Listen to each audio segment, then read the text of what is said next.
Gahuza miryango ivugira Nairobi kuri metero 19 na 31 ku mirongo FM yaga binini no kuri internet kuri BBC gahuza akaburungu.com.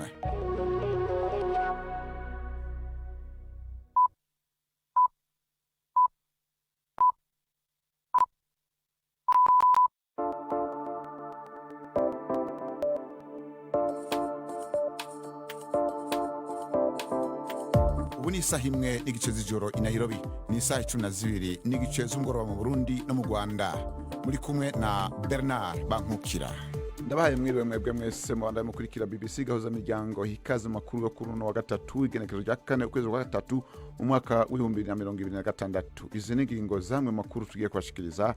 Mu gihe intambara ya Amerika, Israel na Iran ibandanya, Dubai na hamwe muhategwa ibisasu vya Iran. Mbega abahari bamerewe gute? Message zibabwira ngo muke kwihisha ari ubwo misile zamaze kubageraho, ariko nyine ubu ku munsi wa kane ni ibintu bisanzwe, nyine umuntu aba yaramenyereye. Muri Kongo Kinshasa nibura abantu 200 bapfuye nyuma yuko ikirombe ca Rubaya kibasidukiyeko. Mu gihe abarundi bakomeje guhunguka bava mu gihugu ca Tanzania, kuki abatari bake bahitamwo kuba ku mutumba wa Muka hafi y'umupaka wa Tanzania nyene. Abatanzania baraduhereza ahantu twirimira, bashima rero kuja kurima, niko tubona ubwinshi kubaza kuko baza baca gukotesha bagaca baja kurima. Naho mu Rwanda Victoire Ingabire yongeye gusubira muri sentare. Muri amakuru kandi mu mikino umutoza wa Arsenal yashubije abamunenga gucungira ku mipira y'imiterekano no kubishya umupira w'amaguru. Ntucikwe, hari nandi menshi naguteguriye Gendi Yves Bucyana. Amakuru tuza kuyarangiriza ku kiganiro c'abagore n'amakuru hagarariwe na Anne-Marie Niwemwiza. Idonido ni mukanya inyuma y'amakuru avugwa hirya no hino kw'isi, mushikizwa na Latifa Mutesi. Iran yasubitse umuhango wo gushyingura umuyobozi wayo w'ikirenga Ayatollah Khamenei wishwe mu bitero icyo gihugu cyagabweho na Amerika ifatanyije na Israel. Iran yavuze ko ari umuhango witezwe kuzagira ubwitabire bwinshi n'ubw'itariki nshya itaratangazwa. Umwe mu bagize inteko y'abayobozi bakuru b'idini ya Islam ari nayo ihitamo umuyobozi mushya w'ikirenga yavuze ko itariki izatangazwa vuba, ariko kandi anibutsa ko igihugu cye kiri mu bihe by'intambara. Minisitiri w'intebe wa Ethiopia Abiy Ahmed yashinje abategetsi bo mu ntara ya Tigray mu majyaruguru y'igihugu gutegura intambara. Abiy Ahmed avuga ko ishyaka Tigray People's Liberation Front TPLF riri gukoresha nabi amafaranga ya leta mu kubaka igisirikare cyaryo. Aburira ko indi ntambara yagira ingaruka zikomeye kurusha yabaye muri iki gihugu yahitanye abantu barenga 500,000. Ni nkuru ya Richard Kagowe, mwumva mu ijwi rya Anne-Marie Niwemwiza. Ibi birego bya Minisitiri w'Intebe Abiy Ahmed bigaragaza uburyo ibintu birimo kugenda biba bibi muri Tigray. Abiy ashinja ubutegetsi bwa Tigray kunyereza amafaranga yagenewe ibikorwa by'iterambere, harimo n'ayavuye mu bucukuzi bwa zahabu bakayakoresha mu kugura intwaro.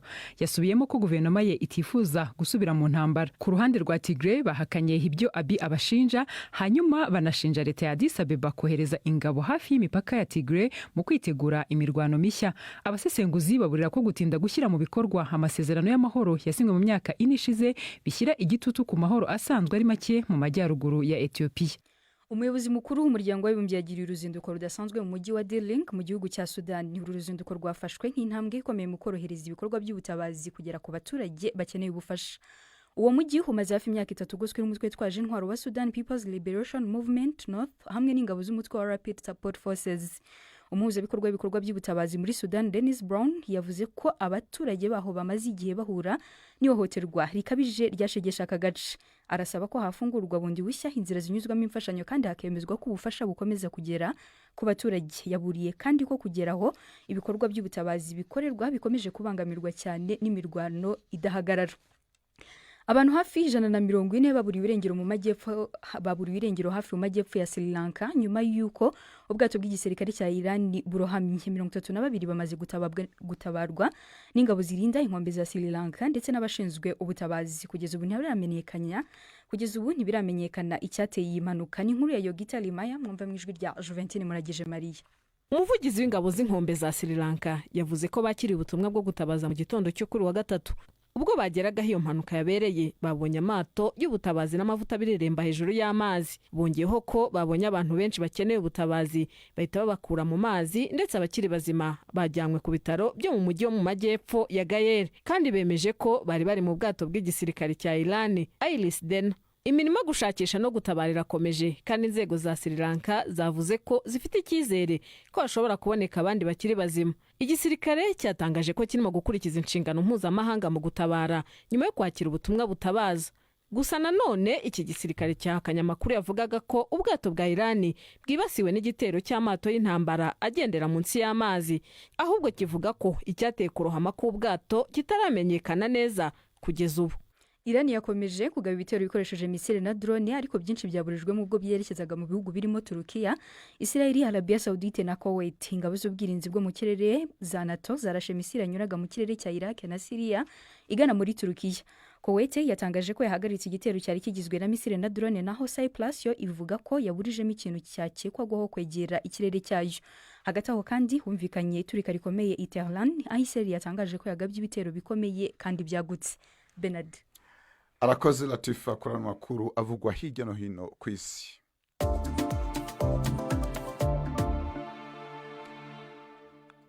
Aya makuru aramvuye tuhere mu Rwanda, aho umugwi w'abunganirizi ba Victoire Ingabire wasabye sentare nkuru y'igihugu cy'u Rwanda gukuraho ingingo y'6 y'igitabo c'amategeko mpanavyaha kuko asanga inyuranije n'ibwirizwa shingiro ry'ico gihugu. Ni mu kirego cyatanzwe n'uno munyapolitike tavuga rumwe n'ubutegetsi yemeza ko ariko akurikiranwa hisunze iyi ngingo. Jean-Claude Mwambutsa ari Kigali aratubwira byinshi kuri uru rubanza. Muri uru rubanza Ingabire yunganiwe n'abanyamategeko batatu nayo inteko y'iburanisha ikaba rigizwe n'abacamanza batatu bakuriwe n'umukuru w'urukiko rw'ikirenga Madame Domitire Mukanaganzwa. Ingabire yavuze ko asaba ko ingingo y'6 yo mu gitabo cy'amategeko mpanabyaha ikurwaho kuko inyuranye n'itegeko nshinga. Ni ingingo yemerera umucamanza kuba yahamagaza umuntu ataregewe n'ubushinjacyaha mu gihe abonye hari ibimenyetso bituma akeka ko uyu yaba aragize uruhare mu cyaha akurikiranye. Aha niho Ingabire n'abamwunganira basanga hari ikibazo kuko ihame ry'amategeko rivuga ko ubushinjacyaha bukurikirana icyaha budahawe amabwiriza n'urundi rwego. Ikindi Ingabire avuga ko ibyo yabajijwe yari yanabibajijwe mu myaka 4 yari ishize, ubugenzacyaha bugasanga nta cyaha bubona akarekurwa. Umunyamategeko Bruce Bikotwa uri mu bamwunganira nawe avuga ko icyemezo cyafashwe n'umucamanza kinyuranye n'ihame ry'itandukanywa ry'inzego z'imitegekere y'igihugu rivuga ko buri rwego rukora mu bwigenge. Muri uru rubanza leta ntiyarezwe, ariko umucamanza akavuga ko yahamagajwe ngo itange ibisobanuro. Umunyamategeko Speciose Kabibi wari uyihagarariye yavuze ko nta gitangaza kuba umucamanza yategeka ko hakorwa iperereza, ngo yabitewe no kuba yarabonaga ibimenyetso by'uko Ingabire ashobora kuba yaragize uruhare mu cyaha yaburanishaga. Ku ngingo yo kuba umucamanza yaratanze amabwiriza ku bushinjacyaha bitemewe n'amategeko, Kabibi avuga ko nta kundi yari kubigenza kandi ngo ntiyigeze ategeka ibigomba kuva mu iperereza. Uru ni urubanza rufite imizi ku rundi rw'abantu 9 bafatwa nk'abayoboke ba Dalpha Umurinzi, ishyaka ritaremerwa ryashinzwe na Madamu Ingabire. Abo bagiye kumara imyaka 5 bafunzwe bakurikiranyweho ibyaha birimo kugambirira kugirira nabi ubutegetsi buriho. Ingabire yatawe muri yombi mu kwezi kwa 6 ku mwaka ushize ubwo bamwe mu baregwaga muri uru rubanza bamushyiraga mu majwi. Ingabire avuga ko nta ruhare yirega mu cyaha kiregwa abandi 9 yitirirwa, ndetse akavuga ko umwe mu bamushinja agomba kuba ari umutangabuhamya wateguwe n'inzego z'iperereza. Icyemezo cy'urukiko gitegejwe ku itariki ya 27 z'uku kwezi. Jean-Claude Mwambutsa, BBC Gahuza Miryango, i Kigali. Arakoze Jean-Claude Mwambutsa. Abantu barenga 200 nibo baraye bahitanywe n'irindi mu Kirombwe gicukugwamwo ubutari mu karere ka Rubaya kari muri territoire ya Masisi muri Republika ya Demokarasi ya Kongo. Irisanganya ribaye nyuma y'ukwezi kumwe gusa habaye irindi mu kindi Kirombwe muri ako karere nyene ryari ryahitanye abarenga 400. Ni inkuru ya Judas Yehundi Mpundu. Ikirombwe cyaraye gikoze ibara nica hitwa Gasasa muri Rubaya muri territoire ya Masisi, aho abantu bagera ku 200 bamaze kumenyekana ko bapfuye. Ariko amakuru avangaho mu karere avuga ko ivyo bitegiri bishobora kwiyongera hafatiwe ku bwinshi bw'abari basanzwe bakorera muri ico Kirombwe. Radio Kapi ihabwa uburyo n'ishiramwe mpuzamakungu ONU ivuga ko hampande y'abasanzwe bimba ubutare mu bahasize ubuzima harimo kandi n'abadandaza bato bato bahadandariza amazi, imfungurwa n'ibindi bikoresho bikenerwa n'abacukura ubutare. Hari haciye hafu kwezi kumwe ikindi Kirombwe caho nyene igasasa kirindi musegikiha inkumbi aho abantu barenga 400 bahasize ubuzima. Umwe mu bakorera kuri iki Kirombwe yavuze ko abari mu kinogo bari benshi igihe isanganya ryaba. Avuga ko batanguye babona ivu rikoroka buke buke, bamwe batangura gutabaza barondera uko basohoka, ariko ngo igihe cyari cyamaze kurengana kuko byaciye birindimuka batarashobora kuvayo. Mu gisagara ca Rubaya umwikomo wari mwinshi ku miryango itari mike ifise abayo muri ico kirombwe, kandi atamakuru akwiye ironka kubayo. Ibikorwa vyo kurondera abakizibiriwemwo birabandanya. Amakuru avuga ko ikirombwe carindimutse hafi isaha 9:00 z'ijoro. Abavuganye na Radio Kapi bagasigura ko n'imvura yari kiragwa. Igasasa cyo kimwe n'umundi burere bwa Masisi, ubucukuzi bubayabaye nibwo busigaye ari ryo soko ry'uburaro n'uburamuko ku miryango myinshi, nubwo ari ibikorwa bibandanya kwiha inkumbi. Rubaya icukurwamwo ubutare bwitwa coltan busanzwe bukenerwa cyane mu bijanye n'ibikoresho vyo kwivuna abansi biteye imbere, ibikoresho vy'ubuhinga bwa none hamwe n'ibijanye n'amasoko ntanganguvu. Arakoze Judas Yuhundi Mpundu.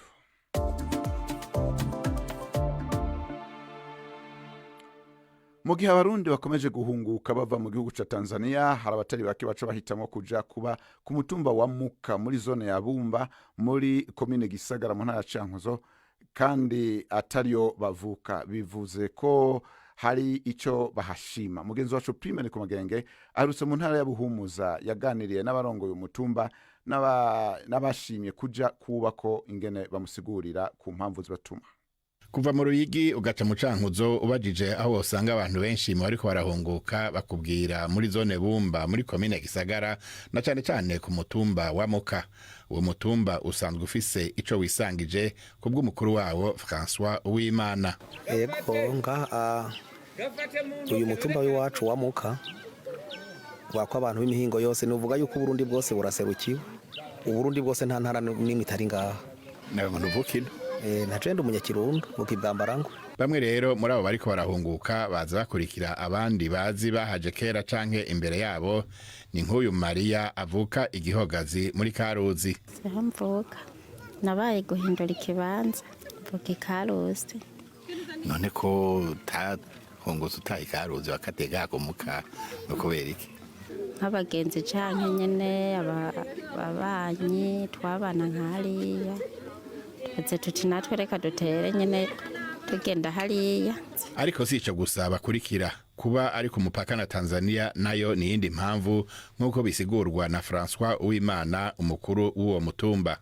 Urabona ko twebwe amatongo ngaha naha naho bapfa kuhaza amatongo nta yahari yaraza, ariko kubera dufise tani imigererane myiza n'igihugu ca Tanzania baca barima. Urabona hakurya ko harya hose hagaragara tamihani hari, baca baja abatanzania baraduhereza ahantu twirimira. Bashima rero kuja kurima niko tubona kubwinshi kubaza, kuko baza baca baja gukotesha bagaca baja kurima.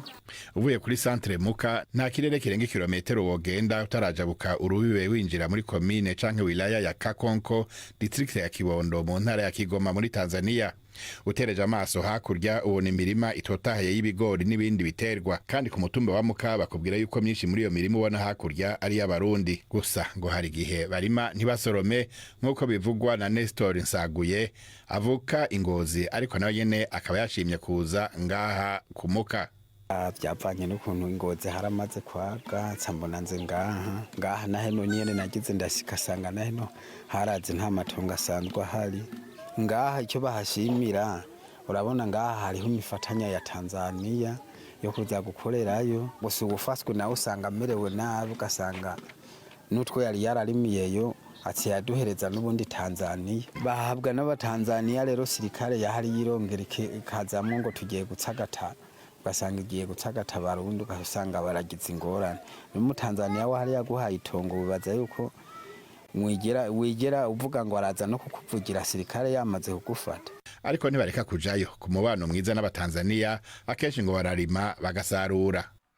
Arakoze Prime ndi ku magenge yadushikanye ku mutumba wa Muka, aho ariko hakaba ari mu ntara ya Buhumuza, si mu ntara ya Cankuzo nk'uko twabivuze, ni mu ntara ya Buhumuza kuko Cankuzo ntikiri intara. Mu gihe intambara ya Amerika na Israel kuri Iran ibandanya, nayo igaca yihorera ku bihugu byo mu karere k'Abarabu bikorana na Amerika, ngo ibintu bisa n'ibiriko biramenyerwa. Ejo twumvise umwe mu Barundi baba muri Emira Zunze Ubumwe z'Abarabu atubwira uko vyifashe. Uyu munsi naho twaronse umunyarwanda aba Dubai. Mu mwanya navuganye nawe ntangura ndamubaza ingene ibintu bimeze. Umunsi wa mbere nibwo byari bikomeye cyane, nibwo barasaga cyane, ariko nyine umuntu agenda abimenyera kuko urabona ubu turi no mu gisibo cyane cyane hano muri Dubai haba hacecetsemo ukuntu, ariko nyine urumva nyine ntibibura amamesaje ahora aza cyangwa se misile zikaza, amamesaje akaza nyuma, igihe mesaje zibabwira ngo mujye kwihisha ari ubwo misile zamaze kubageraho. Ariko nyine ubu ku munsi wa kane ni ibintu bisanzwe, nyine umuntu aba yaramenyereye.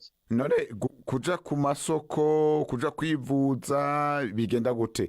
Urebye yuko akenshi barasa bakurikije ahantu baba bafite amatageti nka za bezi za gisirikare, urumva nk'abantu baba batuye kure yaho urazibona nyine zije zijya mu kirere, ariko ntabwo ubuze aho zigiye, kandi akenshi aho twebwe turi tuzibona zicaho. None murajya ku kazi nk'uko bisanzwe? Biterwa na hamwe, bamwe barafunze abandi barakora, kuko urumva n'ubundi turi muri Ramadan iki gihe abakozi benshi baba baragiye muri za vakansi, kuko ntabwo bizinesi biri hayi, abenshi baba baragiye muri za vakansi, ahubwo ubu bamwe bari barimo baritegura mu kugaruka, ariko bamwe turakora. Mbega nk'abo muzinanye baba ijya n'ino mu bindi bihugu muravugana, bababwira ko bimeze gute? Nka Bahrain yo urumva bo barasa ahantu hitwa Jufel, ni bezi yegereye igisirikare, ni karitsiye nk'uko twavuga nka karitsiye ibamo bezi ya gisirikare, aho ho niho hantu barasa pe, baraharasa. Ariko urebye ubu bisa nk'aho byagabanutse, bashaka kurasa nka 2:00 za mu gitondo kugeza 4:00 za mu gitondo, bigaceceka, bakongera nko kurasa nko mu masaa 12 n'indi raundi nka 5:00 za nijoro.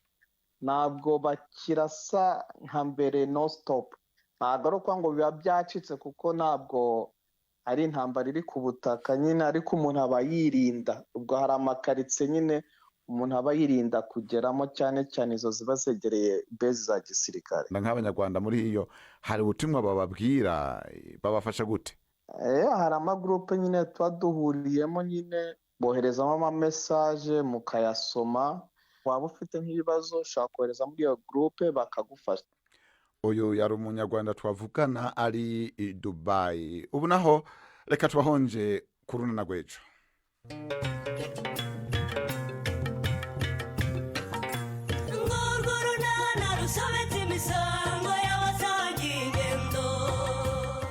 Mu kiganiro runana cyo kuri wa kane twabateguriye. Merci beaucoup. Nawe ugira umunsi mwiza n'akazi keza. Ariko rero nyine hari n'ikindi nashakaga kukwisabira kiri.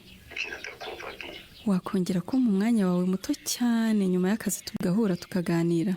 Gusurumva umwanya nawe kwima koko. Nawe kwemerera rwose. Ubwo igisigaye rero nukumbwira aho duhurira n'isaha. Ni 12:45 kuri BBC.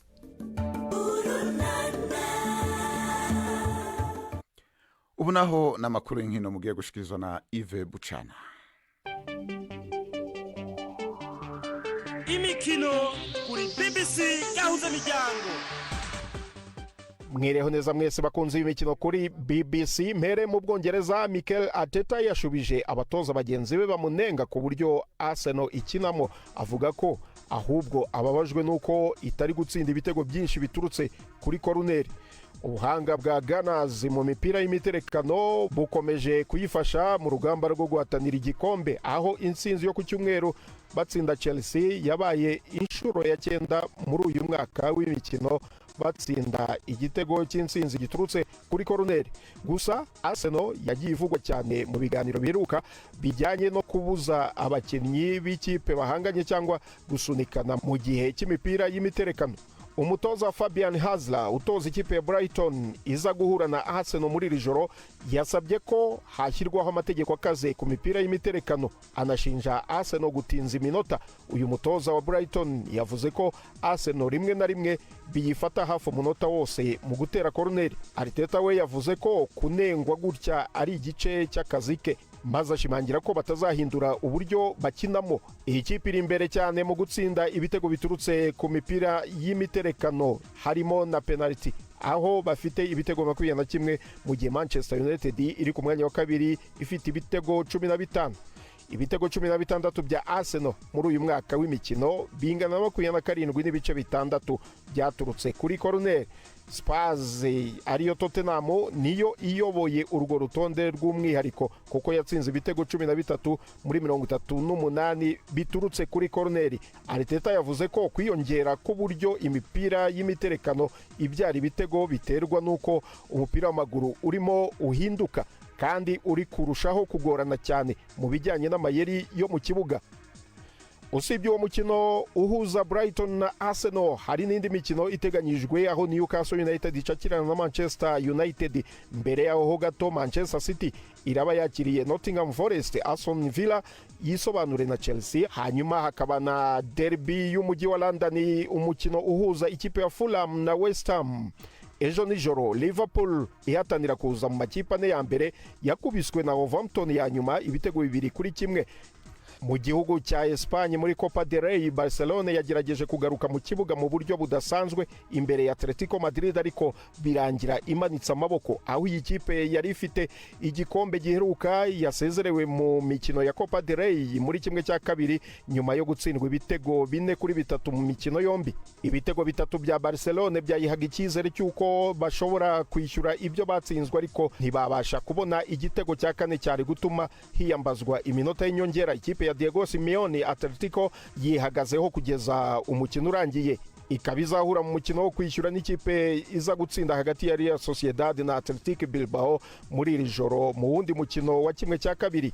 Soreze kuri Tottenham yandikiye umuyobozi w'urwego rushinzwe abasifuzi babigize umwuga mu Bwongereza Howard Webb imugaragariza impungenge ifite ku byemezo bikomeye byafashwe n'abasifuzi. Amakuru ya BBC Sport avuga ko uru rwandiko rwibanze cyane ku buryo iyi kipe ibona nko gufata ibyemezo bivuguruzanya byagiye bituma ibitego byemerwa cyangwa bikangwa bitewe n'uburyo abakinnyi bagiye basunikana mu rubuga rw'amahina.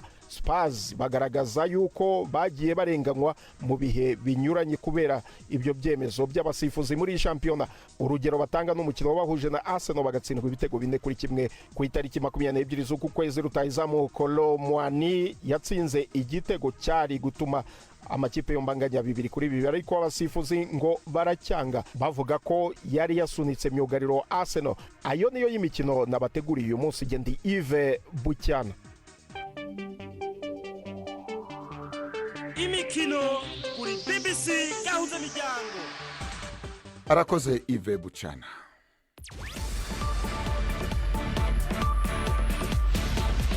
BBC gahuza miryango yabateguriye uburyo bwo gupakura ibiganiro byayo mukabibika muri telefoni ngendanwa zanyu no kuri computer mukaza kuvyumviriza igihe cyose mubishakiye. Ibiganiro bya BBC gahuza miryango mukunda nk'amakuru, imvo n'imvano, urunana, ikiganiro cy'abagore cyangwa baza muganga, ubu biraboneka kuri podcast. Ja ku rubuga rwa BBC gahuza miryango ariko bbcgahuza.com urondera hari podcast. Amakuru yose y'uburyo podcast ikora n'ukuntu wayishyira muri telefone yawe byose urabisangayo. Pakurura ikiganiro ukunda canke amakuru wumvirize uko ushaka aho uri hose, ntusubire gucikwa na kimwe. Teramana n'ibiganiro bya BBC gahuza miryango kuri podcast.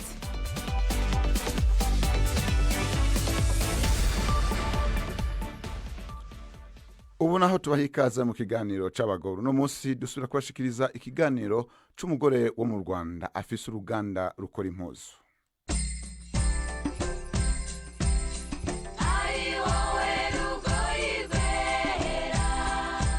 Mwiriweho neza. Jania Investment Limited ni uruganda runini rudoda imyenda itandukanye kuva kuyo kwambara, uniforme z'amashuri n'ibigo, amashuka n'ibindi. Rukaba ruherereye mu karere ka Muhanga mu ntara y'Amajyepfo. Uru ruganda rwashinzwe na Madame Yvette Mukarwema. Tubasura twakiriwe na Justin Mahoro, umuyobozi ushinzwe ibikorwa.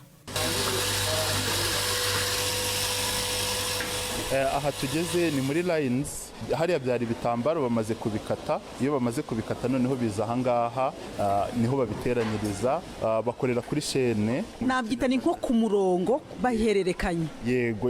Ushaka kuduha nk'urugero? Urabona nk'ahangaha barimo barakora amakabutura, iyi kabutura ibi bipande biyigize yaturutse inyuma, iyi lisani hari uwayiteye, iyi mifuka hari uwayiteye, ku buryo umwenda waje kugera ahangaha imbere ukozweho n'aba bantu barimo ahangaha mu iyi layini irimo abantu barenga 40, buri muntu wese awukozeho. Yvette Mukarwema washinze Jania Investment afite iduka no mu mujyi wa Kigali, we ni naho twamusanze. Twebwe dukora imyenda nka ya indi yose mugura mu mamagaze.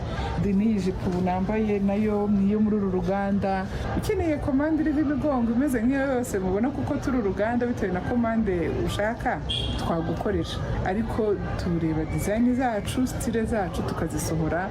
Abakiriya rero baraboneka, abakiriya baraboneka, cyakora dutungurwa rimwe na rimwe bikanatubabaza ko hari aho tugera tugasanga abagiye baturangurira cyangwa abandi badetaya ibyo twabahaye, wagerayo wabazitiye imyenda ni ya hehe bagahita bakubwira ko ngo yaturutse muri Turki, ariko numva nanezezwa nuko abantu babyemerera rwose, ari abayicuruza ari abayigura bakayigura babyishimiye ko ari imyenda yakorewe mu Rwanda.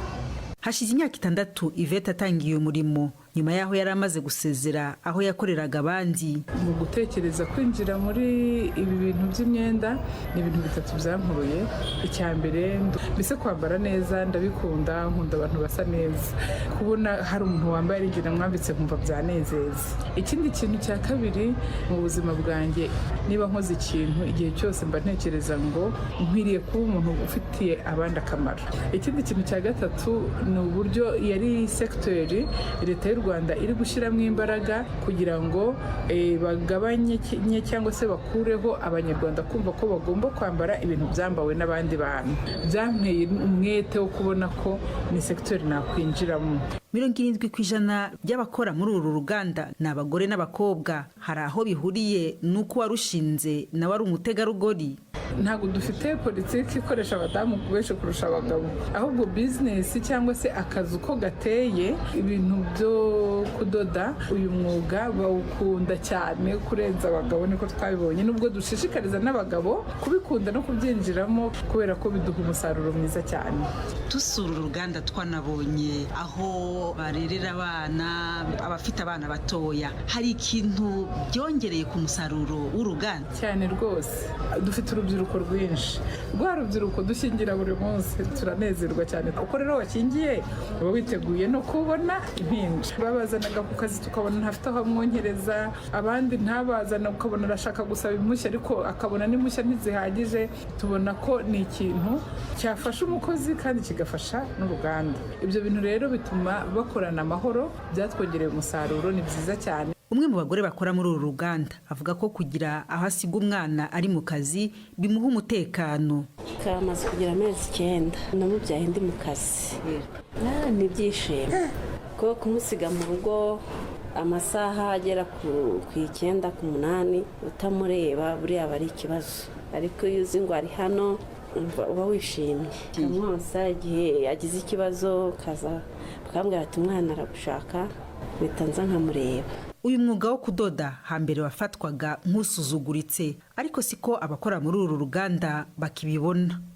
Amazina nitwa Kayirangwa Regine, nkaba nyende umuyobozi wa production muri rusange nyine shinzwe umusaruro w'uruganda. Bwanye nakuze uyu mwuga musuzugura, nkumva ko nashobora kuwukora, ngiye nkumva sinshobora kuziga ikintu cyitwa ubutayeri, ariko ngiye kwisanga nisaga mu no mwuga, ndangije nakoze narabukunze. Bwa butayeri nawe usuzuguraga mbubonamo umugisha, bikubakira umuryango, ane ku buryo nanabishishikariza n'ababisuzugura ko babikunda. Gushora imari ku rwego rw'uruganda runini ngo bisaba kwihangana n'imbaraga zidasanzwe, ariko Yvette Mukarwema yemeza ko atari ikibazo kireba abagore gusa. Gushora imari yaba umudamu yaba umugabo ntabwo ari ikintu cyoroshye, n'urugendo rusaba kwihangana, kurwana no gukora marketing ngo ubone clientele. Ya clientele yaboneka ukarwana no gushaka aho uzakura ibyo uhaba abakiriya. Niyo cycle ba muri business igutera nyine guhora utekereza. uruganda Jania Investment rwashinzwe na Yvette Mukarwema rwatangiranye abakozi 30. Nyuma y'imyaka 6 ubu rufite abakozi 200 bahoraho n'abandi barenga 400 bakorera umubyizi iyo akazi kabaye kenshi. Ni hano dusoreje, muramuke neza. Ne hano turangirije amakuru yacu ni kuri kino kiganiro rero cha Yvette Kabatesi. Turangirije ko namakuru yarahagarariwe na Anne Marie Mwiza muhinga bw'ivyuma yari Mbarak Abdallah kwizana ryabo bose bafashije kugira ngo aya makuru abashikire be nabankukira nkabandabishimiye mugire umugoroba mwiza.